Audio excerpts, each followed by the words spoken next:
जय हिंद दोस्तों। हम आपके सामने फिर से हाजिर हैं।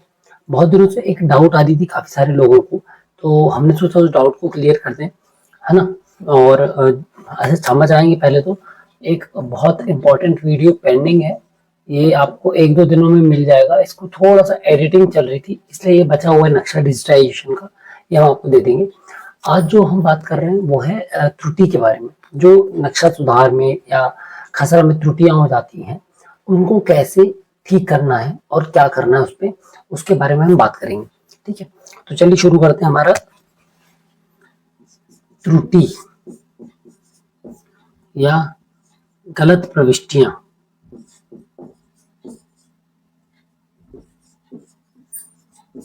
है ना, प्रविष्टियों के संबंध में, उनको सुधार के संबंध में तो क्या क्या होती हैं, इसको हम समझ लेते हैं एक बार।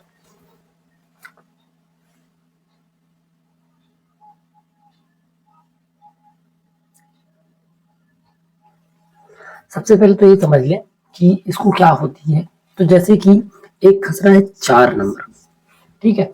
4 नंबर का जो खसरा है उसमें राजेश कुमार लिखा है, ठीक है। अब आधार में ये राजेश कुमार की जगह राजेश सिंह लिखा है, ठीक है। ये बिल्कुल सिंपल बात कर रहे हैं, अभी तो हम सिंपल रिकॉर्ड उठा रहे हैं, है ना। तो इसको हमको राजेश कुमार को आधार के अनुसार राजेश सिंह कराना है। तो इसके लिए क्या करना पड़ेगा और कैसे होगा और कौन करेगा, ठीक है। ये एक उदाहरण है खसरे का। अब मान लेते हैं राजेश कुमार की जगह छोटू लिखा है, छोटू को करवाना है राजेश सिंह, ठीक है। ये हो गया एक काम। अब 4 नंबर धोखे से 1988 में बंदोबस्त के टाइम पे, 88-89 में बंदोबस्त के टाइम पे क्या था, निजी था, ठीक है। 2011-12 में त्रुटिवश क्या हो गया, शासकीय हो गया। या फिर 2022-23 में जब अभिलेख शुद्धिकरण पखवाड़ा आया तो ये रिक्त हो गया,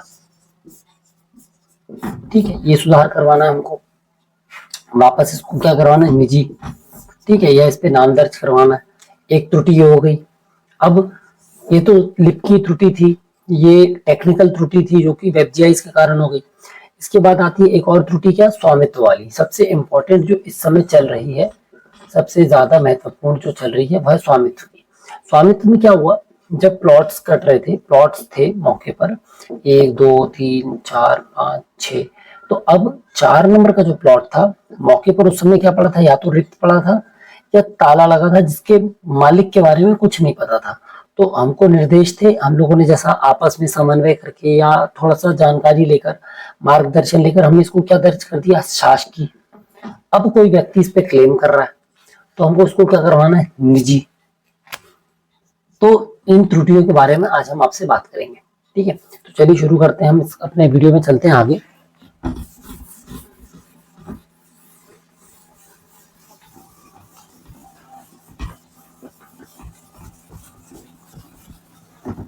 सबसे पहले तो ये समझ लीजिए कि मध्य प्रदेश भू राजस्व संहिता, मध्य प्रदेश भू राजस्व संहिता धारा 115 116 यह अधिकार देती है कि कोई भी त्रुटि या तो व्यथित व्यक्ति द्वारा, व्यथित व्यक्ति मतलब जिसका नुकसान हुआ है, जिसकी त्रुटि हुई है वो, या स्वप्रेरणा से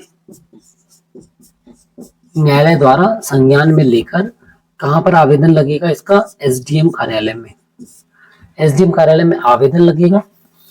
उसके साथ आवेदन के साथ क्या लगेगा, आपका आवेदन लगेगा एक पेज का कि आपकी क्या त्रुटि, आप क्या सुधारवाना चाहते हैं। फिर खसरा लगेगा, आपका नक्शा लगेगा, ऋण पुस्तिका लगेगी। ये सब ये ऑप्शनल है, ये सब है ना, नक्शा और ऋण पुस्तिका। मेन है खसरा, वर्तमान का हो तो और अच्छा, और सर्टिफाइड हो तो सबसे अच्छा, ठीक है। ये सब चीजें लगेंगी।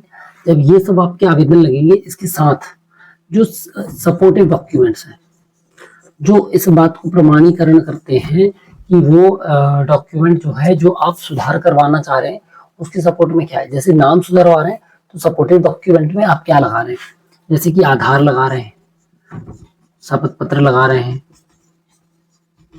सिजरा लगा रहे हैं, जिससे ये प्रूफ हो जाए कि ये नाम आपका ही है, बल्दियत के साथ ये जो प्रविष्टि है ये आपकी ही की जानी है।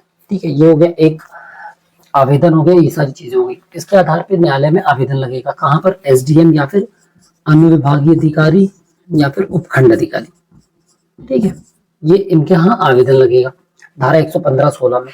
कब लगेगा आवेदन, जब ये त्रुटि हुई हो। अब यदि आपकी जो त्रुटि है वो कितने वर्ष पुरानी है, 5 वर्ष से पुरानी त्रुटि आप सुधरवा रहे हैं। कितने वर्ष से, 5 वर्ष से पुरानी त्रुटि, तो एसडीएम महोदय द्वारा कलेक्टर महोदय से अनुमति ली जाती है कि हम ये सुधार इतने वर्ष पूर्व है, क्या इसका सुधार किया जाना है, तो आपके द्वारा अनुमति दी जाए। तो जब कलेक्टर महोदय से अनुमति मिलती है 5 वर्ष से पुराने प्रकरणों पर, तब इसमें सुधार के लिए प्रकरण चालू होता है। जब प्रकरण चालू होता है तो वो लिखेंगे तहसीलदार को या नायब तहसीलदार को, नायब तहसीलदार लिखेंगे पटवारी को, पटवारी जी मौके पर जाकर करेंगे निरीक्षण, और निरीक्षण के बाद पंचनामा और प्रतिवेदन दे देंगे, जिसके आधार पर और पेशी के आधार पे, जिसके आधार पे पंचनामा, प्रतिवेदन और पेशी के आधार पे जो आपने प्रकरण लगाया है उसका आदेश हो जाएगा, और आदेश के उपरांत पटवारी जी इसको दुरुस्त कर देंगे। ठीक है, बिल्कुल सिंपल सी प्रोसेस हमने आपको बताई। अब चाहे वो कोई सी भी प्रोसेस हो, सिंपल सी प्रोसेस ये है नाम सुधार, जो हमने आपको बताई वो सारी क्या है, नाम सुधार की प्रोसेस है। कौन सी प्रोसेस, नाम सुधार या नक्शा सुधार। ठीक है, बेसिक सिंपल सुधार, क्योंकि ये हो जाएंगे विद इन लोक सेवा केंद्र से आप आवेदन करिए तो ये हो जाएगा कम टाइम में, है ना, जब डॉक्यूमेंट्स लगाएंगे। अब समस्या किस में जाएगी, जब कोई जमीन को शासकीय से निजी करनी है या निजी से निजी करनी है या मत परिवर्तन करना है। ठीक है, इसमें धारा 57 का भी प्रयोग किया जाता है, पुरानी वाली जो एमपीआरसी की धारा 57 है उसका भी प्रयोग किया जाता है, जिसमें कि जो शासकीय भूमि की, यानी कि राज्य, जो देखो कोई भी जमीन हो उसका जो अंतिम खातेदार होगा, अंतिम खातेदार वो क्या होगा, शासन होगा, राज्य शासन। तो जितनी भी शासकीय जमीनें हैं उनका जो भूमि स्वामित्व है, स्वामित्व कौन होगा, शासन, मध्य प्रदेश शासन।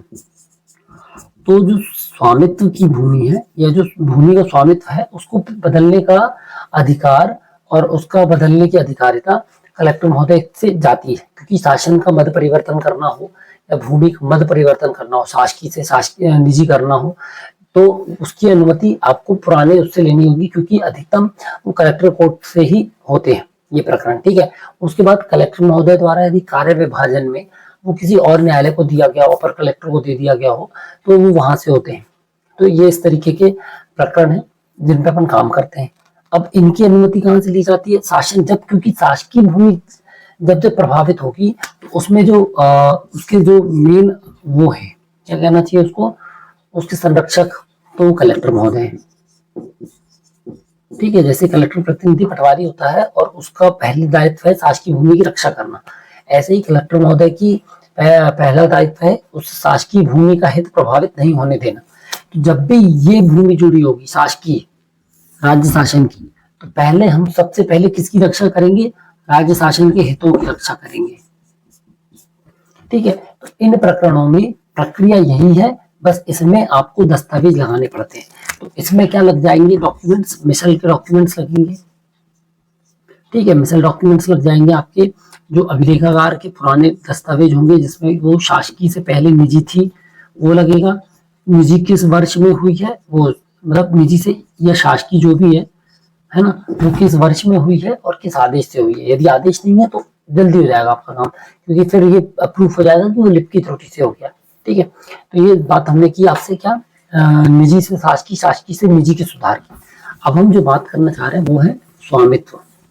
देखिए, स्वामित्व का एक सर्कुलर आया था, मैं भी काफी दिनों से लोगों से मांग रहा हूँ, यदि आप लोगों में से किसी के पास हो वो स्वामित्व का आदेश तो दीजिएगा, जिसमें लिखा था कि स्वामित्व के अंतर्गत तैयार किए गए अभिलेख या अधिकार अभिलेख, आरओआर, ठीक है, रिकॉर्ड ऑफ राइट्स, स्वामित्व के अंतर्गत तैयार किए गए अधिकार अभिलेख तैयार होने के बाद आवंटन होने के पश्चात सामान्य अभिलेखों की तरह ट्रीट किए जाएंगे, सामान्य अभिलेखों के तहत। यानी कि स्वामित्व के पट्टों को जो पट्टे में अधिकार मिले हैं 1, 2, 3, 4 जो भी है निजी, उनको आसानी से क्रय विक्रय किया जा सकता है और नामांतरण होगा क्रय विक्रय के पश्चात भी। यदि कोई व्यक्ति फौत हो गया है तो फौती का नामांतरण होगा उसी प्रकार से, प्रक्रिया बिल्कुल सेम है। आपने देखा होगा कुछ लोगों की साइबर तहसील में भी आने लगे हैं ये स्वामित्व के प्रकरण, ठीक है। तो ये एक प्रकार है। स्वामित्व का दूसरा प्रकार जो शासकीय से निजी वाला है, उसकी प्रक्रिया वही है। कलेक्टर महोदय के यहाँ आवेदन लगेगा, आवेदन के पश्चात उस पर जांच पंचनामा होगा और फिर अंतिम आदेश के पश्चात उसको शासकीय से निजी करके नाम दर्ज कर दिया जाएगा। अब जब शासकीय से निजी होगा तो वो अप्रूवल के लिए रिक्वेस्ट जाएगी पटवारी के आईडी से, ठीक है। वहां से फिर हो जाएगी तहसीलदार आईडी पे, तहसीलदार वेरीफाई करेंगे, फिर वो फाइनल अप्रूवल की जाएगी कलेक्टर आईडी पे, ठीक है। यानी कि आप समझ लीजिए कि जो भी शासकीय भूमि को आप निजी करेंगे, शासकीय को क्या करेंगे निजी, तो ये प्रोसेस है। हाँ, निजी को शासकीय करेंगे तो केवल पटवारी से तहसीलदार, निजी से शासकीय में, तहसीलदार जैसे अप्रूव करेंगे वो जमीन शासकीय हो जाएगी, ठीक है। तो इस तरीके के सुधार हैं। इन्हीं सुधारों के बारे में काफी सारे लोग हमसे काफी दिनों से पूछ रहे थे। बस यही करना है, आपको उसको प्रॉपर प्रकरण चलाना है, आवेदन चलाना है और उस आवेदन पे इसी तरीके से निराकरण करना है, ठीक है। ये रिपोर्ट लगेगी। यदि आपकी कोई जमीन है जो वर्षों पहले कुछ और थी अभी कुछ और है, तो आपको परेशान नहीं होना। आपको सिर्फ इकट्ठे करने हैं डॉक्यूमेंट्स। आपके पास ऐसा कौन सा डॉक्यूमेंट है जो सबसे पुराना है और जिसमें ये लिखा हुआ है कि वो जमीन आपकी थी या वो जमीन निजी थी, ठीक है, उस हिसाब से आप आवेदन कर सकते हैं। प्रूफ ऑफ बर्डन जो होगा हमेशा किस पर होगा, एप्लीकेंट पे यानी आवेदक। यदि मैं कह रहा हूँ कि ये जमीन मेरी है तो मुझको दस्तावेज लाने होंगे, मुझको ये साबित करना होगा कि ये जमीन मेरी है।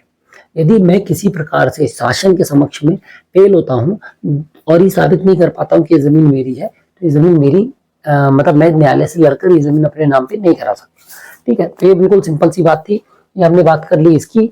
और अगला वीडियो आपको डिजिटाइजेशन का 1-2 दिन, मैक्सिमम 1-2 दिन में मिल जाएगा। हम कोशिश करेंगे कल ही मिल जाए, पर फिर भी अभी तो मान के चलिए कि 1 से 2 दिन के अंदर आपको ये मिल जाएगा। हमने इस पर काफी सारा काम कर लिया। आपको इसमें जो जो समस्या सॉल्व हो जाएगी वो ये है, ये जैसे ये 2 लाइन है, ये 2 नक्शे हैं, इसकी ये लाइन है, तो ये लाइन सुधार के आप ऐसे कर सकते हैं। यदि आपका ये नक्शा का ट्रेस कटा हुआ है तो आप इसको डायरेक्ट इस तरीके के नक्शे के ऊपर रख के एक बार में काट सकते हैं, इम्पोज कर सकते हैं। बहुत सिंपल है, बहुत आसान है, बहुत जल्दी से नक्शा टांका होगा, ठीक है। तो अच्छा ऑप्शन दिया है इन्होंने। साथ में अभी आपने हाल ही में देखा होगा कि अब नक्शा की PDF उपलब्ध है और जिप फाइल भी आप आराम से एक्सेस कर सकते हैं। और बस ठीक है, फिलहाल हम स्वामित्व की बात कर रहे थे, तो इसी में चाहे वो नक्शा सुधार हो, चाहे खसरा सुधार हो और चाहे स्वामित्व के प्रकरण का सुधार हो, आराम से आप 115, 116 के तहत आवेदन कर सकते हैं, जिसकी अधिकारिता SDM के पास है। और यदि शासकीय हित प्रभावित होगा या 5 साल से पुराना केस है तो कलेक्टर महोदय की अनुमति के पश्चात ही उस पर कार्रवाई होगी, ठीक है। धारा 115, 116 और धारा 57 का इसमें पालन होता है, ठीक है। और कोई डाउट हो आपको इस संबंध में या सुधार के संबंध में, आपको कोई दिक्कत आ रही हो पर्सनली, तो आप लोगों को टेलीग्राम पे मैसेज कर सकते हैं। हम अभी थोड़ा सा शेड्यूल के कारण नहीं दे पा रहे थे जवाब, पर कोशिश करेंगे टेलीग्राम पे हमारे जितने भी साथी हमको मैसेज करते हैं उनको समय से रिप्लाई कर पाए। मिलते हैं फिर अगली वीडियो में, तब तक के लिए जय हिंद।